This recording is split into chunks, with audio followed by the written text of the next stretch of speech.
que é importante avaliar? Que objetivos uma avaliação ajuda a alcançar? Como fazer da avaliação escolar uma prática eficiente, segura e prazerosa para os alunos? E como o professor pode elaborar boas avaliações? Estas são apenas algumas das questões que vamos abordar hoje na entrevista do Educação em Rede. Para falar sobre a importância da avaliação em nossas vidas, vamos receber no estúdio a professora Tereza Pena Firme, que é consultora de avaliação da Fundação Sesgran Rio. Vamos saber também como funciona uma escola municipal carioca que recebe o projeto Bairro Educador. Este é o Educação em Rede que está começando agora.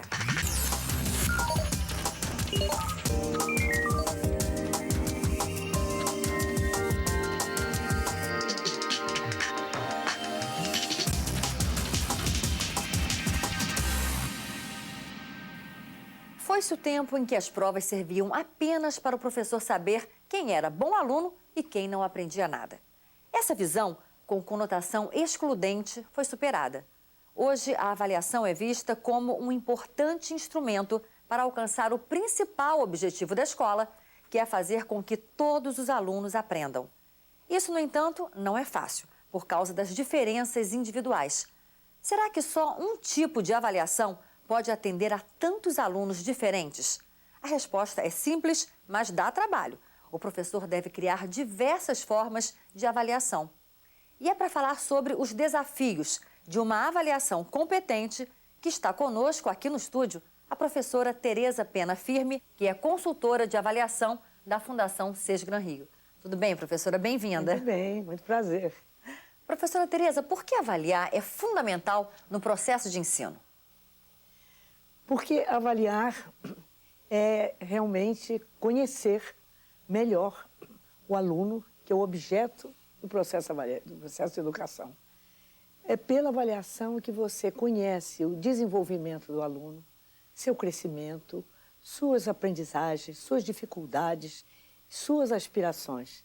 Ao mesmo tempo, simultaneamente, pela avaliação, o professor se conhece, o professor se vê e o professor passa a perceber sua potencialidade, suas dificuldades também, e tudo isso leva o professor e aluno a buscarem cada vez mais meios, recursos de prosseguirem no seu desenvolvimento. Em outras palavras, professor e aluno se desenvolvem juntos pelo processo de avaliação. O modo de avaliar um aluno mudou nos últimos anos, né? Em vez de dar ênfase no que o aluno sabe, o foco passou a se concentrar na qualidade do aprendizado, não é isso, professora? Eu vejo que há uma combinação de fatores atualmente. Eu não posso dizer que há pontos de sucesso, há novas descobertas. A avaliação passou a ser uma preocupação no processo de ensino-aprendizagem. Não se pode falar em ensino-aprendizagem sem se falar de planejamento e sem se falar de avaliação. E hoje em dia há diversas tentativas para se verificar qual é o melhor modo de captar todo esse mundo complexo que é a pessoa humana, que é a criança em desenvolvimento, principalmente o jovem e, como eu disse, o profissional. Então, para isso, eu acho que há várias tentativas, mas muito mais no campo do instrumento. A tentativa em buscar instrumentos. Eu acho que nós devemos trabalhar mais nas tentativas de entender o próprio conceito de avaliação e de entender o seu propósito, a sua missão, a sua finalidade. E é nesse sentido que eu vejo que ainda há muitas dúvidas, muitas inquietações. Eu vou apenas dar um exemplo. Fala-se hoje com muita certeza e com muita determinação sobre os dados assustadores da aprendizagem, alunos que não chegam ao final do seu curso, alunos que desistem, enfim, numa palavra mais simples, fala-se da repetência, fala-se da evasão, mas se fala pouco da avaliação como um fator fundamental em tudo isso. não há uma preocupação ainda suficiente com a competência do professor na avaliação. E o papel do professor é decisivo nesse processo de avaliação, né? E ele está preparado para avaliar? Aí é que está, eu acho que o professor, eu não posso dizer culpado do que acontece. Ele não está preparado para essa revolução, para essas transformações.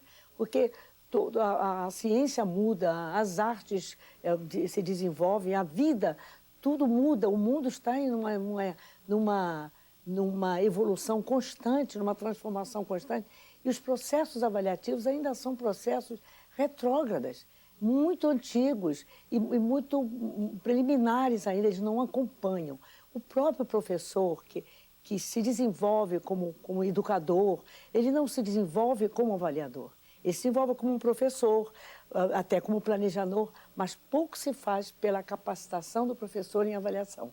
De tal forma que, para o professor, sem que seja isso culpa dele, os processos de formação do professor ainda carecem de mostrar a ele toda a força e todo o potencial da avaliação. Então, a avaliação se restringe a fazer provas, infelizmente, até provas que não são muito bem feitas, provas que não verificam a aprendizagem com validade. Além disso, fica todo o processo convergente para fazer provas e, pior, tomar decisões de aprovar e de reprovar em função de provas nem sempre bem feitas e até exclusivamente através de provas, quando há muitas maneiras de verificar o desenvolvimento e o que precisa fazer. Que maneiras são essas, Pois professor? é, maneira. A observação, em primeiro lugar.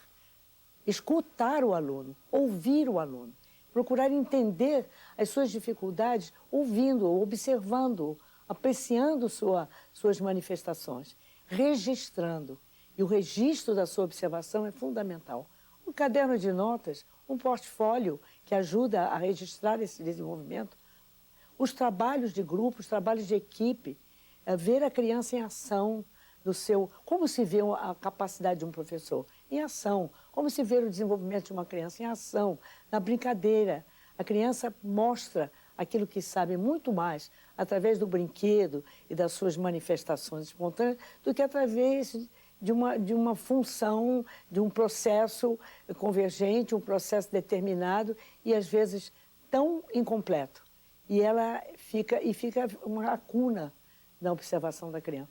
Outros recursos, levar a criança a passeios, a excursões, a demonstrações, a observá-la na relação entre colegas, na relação com o professor, o desenho que ela faz, o trabalho que ela realiza, tudo isso é material de avaliação. Não tem que ser necessariamente um instrumento formal, onde você verifica apenas a resposta a perguntas que você prepara. Qual é a importância, professora, do diagnóstico de desempenho do aluno para uma avaliação eficiente? Esse diagnóstico, desde que esse diagnóstico não seja um diagnóstico restrito, como eu estou dizendo, e mal preparado, mal elaborado, ou então com falhas, você tem que buscar outros recursos para ver um diagnóstico que dê realmente uma visão do aluno tal como ele é e dando a ele a oportunidade de crescer. Não usando isto para punir, para classificar, para rotular, mas simplesmente para o conhecimento. Isso ajuda. Para ele se beneficiar com a partir daí, né? com isso e crescer em função daquilo que você conheceu antes. Mas preparado para aquilo que você não conseguiu conhecer. Porque todo o crescimento vai apresentar novidades que não foram apresentadas no diagnóstico inicial. Por isso, quando você fala diagnóstico, e fala muito bem, não é um diagnóstico único e final, ele continua. O diagnóstico permanece ao longo do processo avaliativo. E qual é a importância da avaliação do trabalho do professor para o sucesso do ensino? Meu Deus, isso aí é ponto-chave. Mas o professor não deve estar sozinho. Ele deve estar cercado da mídia, como nós estamos aqui. O Multirim é um exemplo de ajudar o professor a se expressar, a ver outras apresentações, conhecer outras experiências e trabalhar com ele, sobretudo, na observação do desempenho de outros colegas e trabalhar em equipe, dar ao professor a oportunidade de ele trabalhar em conjunto. o conselho de classe, as experiências de escola, agora os momentos que são oferecidos aos professores para eles se encontrarem, é para crescerem juntos, não trabalharem sozinhos. É muito isolada a profissão do professor. Ele fecha a porta, ele trabalha com os alunos e não. Eu quero dizer isso por uma razão. Quer dizer, eu estou me baseando numa experiência riquíssima que eu tive, porque eu me formei como professora primária no início da minha carreira pelo Instituto de Educação e eu me habituei a estar com 40 crianças num processo de alfabetização assistidas diariamente por 40 normalistas. Então, eu me habituei a trabalhar com duas plateias, a criança e o futuro professor. Esses professores, eu garanto que aprenderam muito mais vendo, mesmo vendo erros, não só vendo acertos, do que apenas ouvindo como se deve fazer. Essa experiência que eu acho que precisamos desenvolver, que os professores se vejam uns aos outros. Sabe como é que eu defino isso? Professor, que ele possa trabalhar de portas e janelas abertas, para ser observado, não só pelos colegas, mas também, por que não, pelos pais, por aqueles que trabalham junto com o professor na mesma tarefa. Muitos alunos ainda têm medo da prova, né? Como fazer da avaliação uma prática prazerosa e eficiente para o aluno? Olha, a melhor maneira, há muitas maneiras, mas eu vejo que o primeiro ponto de partida é combinar com os alunos o que é o processo de avaliação. Ninguém deve ser tomado de surpresa por uma avaliação. Há sempre uma preparação. E a preparação do aluno é conversar com ele sobre a importância dele ser avaliado através de várias oportunidades. O nome avaliação é um nome que já assusta. Então, mostrar que isto é para ver o que você tem de bom, é a avaliação apreciativa. Em que você é bom, em que você está indo bem, é para isso a avaliação. Descobrir as novidades. Tem a hora da novidade, por que não fazer da avaliação também a hora da novidade? Para você mostrar o que você já aprendeu e aquilo que você ainda precisa aprender. E aquilo que você precisa aprender é a tarefa do professor. Eu também vou ser avaliado cada vez que o aluno é avaliado. Então, se ele é preparado dessa maneira, a avaliação é um momento da gente descobrir, é um momento de descoberta. E a outra coisa que é importante é a consequência. Qual é a consequência do processo avaliativo? É reprovação? É punição? É castigo? Não, é nota. É nota. Não, o resultado de uma avaliação não é qualquer dessas coisas. O resultado da avaliação é você ficar sabendo, conhecendo melhor, se conhecendo melhor. Então, quando você não tem o perigo de uma reprovação, o perigo de uma punição, o perigo de uma repreensão, você faz com prazer. Eu tive um professor que dizia, façam a prova cometendo erros diferentes, originais. Eu quero saber o que é que eu ainda não ensinei. O que foi que eu ainda não ensinei. Essa é a postura democrática e tira o medo da avaliação. E é importante que a escola promova debates entre os professores sobre avaliação. Quero dizer, criar coletivamente critérios de avaliação contribui para melhorar a qualidade do ensino? Claro, isso você tocou num ponto assim, fundamental. É a escolha de critérios. Nós não podemos julgar, a avaliação é juízo. O processo de avaliação culmina com juízo de valor. Dizer a um aluno, você é inteligente, você é um bom aluno, eu tenho critérios. Qual é o critério para ser um bom aluno? Discutir com os professores quais são os critérios de um bom aluno, de educação infantil, de ensino fundamental, de ensino médio. Sempre que se faz uma avaliação sobre os resultados dos alunos, que as coisas são publicadas, divulgadas, pouco se fala de como esses alunos foram avaliados, que instrumentos foram utilizados, se os critérios foram discutidos com eles. Se eu sei que para ser avaliado vão julgar o meu modo de falar, ou vão julgar o meu conteúdo, ou vão julgar a minha apresentação, eu preciso saber isso. Então o aluno precisa saber com que critérios ele está sendo avaliado. O que é importante ele mostrar são os padrões de excelência. Acho que trabalhos com professores, workshops, em que eles exercitam a escolha de critérios, é um trabalho fundamental. Às vezes eu estou com professores, eu peço que eles me digam rapidamente critérios para julgar um aluno, a qualidade de um aluno de terceiro ano, de quarto. Há um pouco de silêncio até que as pessoas comecem a falar. precisa exercitar isso. Então, é isso que eu vou buscar. É a excelência do aluno respeitando a dificuldade que ele tiver. Professora Tereza Pena Firme, muito obrigada por sua entrevista ao Educação em Rede. Eu fiquei muito feliz de poder falar sobre isso. Estou às ordens para conversar com todo o magistério sobre os avanços da avaliação neste século XXI. Muito obrigada. Que é negociação. É uma negociação. Obrigada. Muito obrigada a vocês. Parabéns pelo seu trabalho. Obrigada. Vamos para o intervalo. Na volta, você vai saber como funciona o projeto Bairro Educador e como ele está ajudando as escolas a melhorarem seu desempenho. E você vai conhecer outra professora que se destacou na prova Alfabetiza Rio de 2011. Fique por aí, o Educação em Rede volta em alguns minutos. Até já!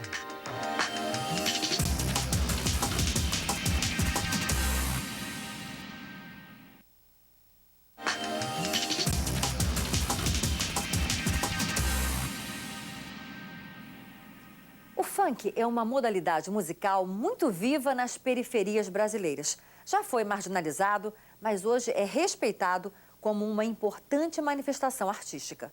Muitos professores convivem com alunos que são fãs do funk. Como ele pode conhecer melhor as influências culturais desse movimento? A professora Aline Silvestre, do Ginásio Experimental Carioca Epitácio Pessoa, que fica no Andaraí, zona norte do Rio, tem uma boa dica. Recomendo a leitura do livro O Mundo Funk Carioca, de Hermano Viana, o antropólogo, que na década de 80 foi o pioneiro a discutir esse tema na academia. E a partir dessa tese dele, a classe média, a Zona Sul, passou a ouvir o funk, a pelo menos dar o espaço para que se dissesse alguma coisa, né? A tirar-se totalmente do preconceito, da associação ao suburbano, ao favelado, ao negro, e passasse a discutir isso na academia e na sociedade como um todo. O livro O Mundo Funk Carioca, do antropólogo, pesquisador musical e colunista Hermano Viana, é uma publicação da editora Zahar.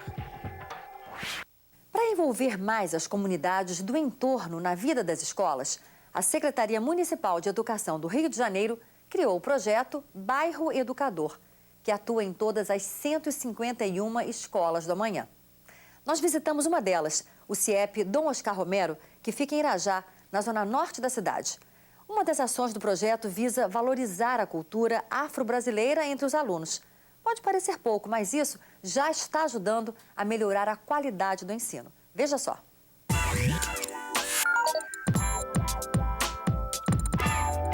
Eu vou passar para vocês verem uma reportagem que foi sobre racismo nos esportes, né? O que seus vizinhos e você têm a ver com o que se passa dentro da escola do seu bairro? Tudo. A parceria entre comunidade e escola forma cidadãos críticos e conscientes. E é assim que o projeto Bairro Educador vem diminuindo a fronteira entre escola e sociedade, trazendo para a sala de aula várias possibilidades de aprendizado. Um grupo chamado Diálogos contra o Racismo. A ideia é ampliar o trabalho, é sair da escola, né? É ultrapassar essas paredes. Então, o nosso projeto político-pedagógico, muitas vezes a gente pensa ele para dentro da escola porque é aquilo que a gente pode. A gente não tem condição de ter ônibus toda hora, para a gente pegar metrô é complicado. E o Bairro Educador, ele possibilita justamente isso. Percorrer o entorno da escola é uma experiência que o Bairro Educador trouxe para os estudantes, mas a descoberta vai além. Os nossos alunos, eles têm uma vivência muito pequena fora da escola. Eles não saem muito daqui da redondeza. Então, o mínimo que se faça, né, como aconteceu no ano passado, né, nós fomos até a praça, até a Igreja Matriz, que fica aqui pertinho, né? Nenhuma daquelas crianças que foi até lá com a sua turma já tinha ido até ali. Então, a gente não tem muito como mensurar o tamanho dessa experiência, porque ela vai desde uma coisinha mínima até uma coisa muito mais abrangente, né? Que aí a gente vai falar da questão das culturas, de culturas de outros países. né, a gente vem trazendo tudo qual é o isso para dentro da escola. Alexandre, onde você guarda o seu racismo, Alexandre? No lixo? Boa. Abordar a cultura negra e debater o racismo foi uma das necessidades da escola e não poderia ser diferente. A região sudeste do Brasil concentra a maior parte da população negra do país. Só na cidade do Rio de Janeiro, são quase 3 milhões de negros, segundo o último censo do IBGE. O primeiro trabalho que a gente começou aqui no CIEP foi sobre o Dia Internacional contra a Discriminação Racial, no dia 21 de março. As crianças demonstravam que tinham muito preconceito em falar a palavra negro. E isso chamou muito a nossa atenção. Poxa, por que será que o negro, para ele, é sinônimo de preconceito, de inferioridade, de xingamento? E quando a gente pedia, olha só, me fala, por favor, uma palavra que você acha que é racismo. Eles falavam negro, preto, pretinho, pretinha, crioula. Eu falei, mas será que tudo isso não pode... Eu falei, mas a minha mãe me chama de negra, minha mãe me chama de pretinha, isso é preconceito? Eles, tia, ser preto é ruim. A partir de falas tão fortes como essa que nós resolvemos fazer esse projeto. O projeto As Cores dos Nossos Heróis trouxe para a escola especialistas em questões raciais, grafiteiros e artistas afro. A beleza africana ficou por conta da oficina de trança nagô. O penteado de origem africana chegou com os escravos ao Brasil. A cabeleireira, ou melhor, trançadeira, é vizinha da escola e decidiu ensinar às crianças a arte do trançado. Você primeiramente tem que se amar. Que eu falo assim, o negro tem valor, você não tem que se vergonhar de morar na comunidade, não tem que ter vergonha de ser negro e tem que mostrar a nossa cultura, o nosso valor. Os parceiros, eles têm a cara daquele projeto. E a gente pergunta se eles podem vir, porque é um trabalho voluntário, eles não ganham nada em troca. O grafiteiro da Vila Cruzeiro foi um grafiteiro que a gente encontrou, a gente explicou para ele sobre o projeto, falou que era sobre a questão da africanidade, perguntou se ele teria interesse em vir participar. Ele é da Vila Cruzeiro, mas ele não se importou em nenhum momento se era de Irajá ou não era. Ele falou, eu vou também. Nós já temos alguns parceiros fixos, como o Metro Rio. O Metro Rio, ele oferece uma série de projetos para acontecer dentro da unidade escolar. O SESC de Madureira também está com um projeto sobre o meio ambiente. Os parceiros querem estar na escola, querem ajudar a escola, querem beneficiar suas escolas. Agora o bairro educador com certeza é o caminho. É isso que eu mais ouço, graças a Deus. Por isso que a gente faz tantas parcerias.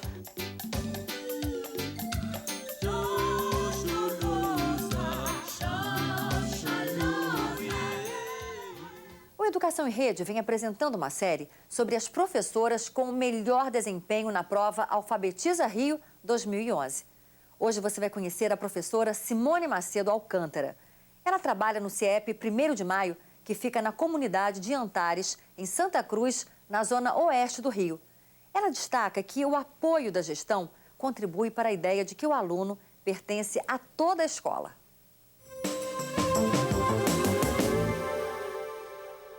O planejamento inicial ele é feito com uma diagnose com a família.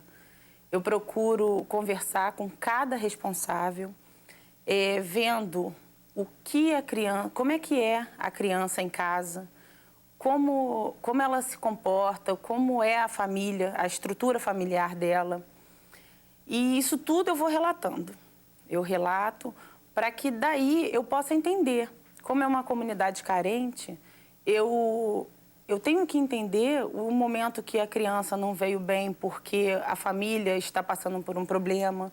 Então, eu começo o meu ano letivo assim. E depois eu vou tentando ajustar, porque é uma turma heterogênea, normalmente é uma turma muito heterogênea, e eu faço um trabalho bastante diversificado, onde o grupo que precisa de reforço, ele fica com uma atenção maior comigo, mas eu tenho um suporte de jogos, de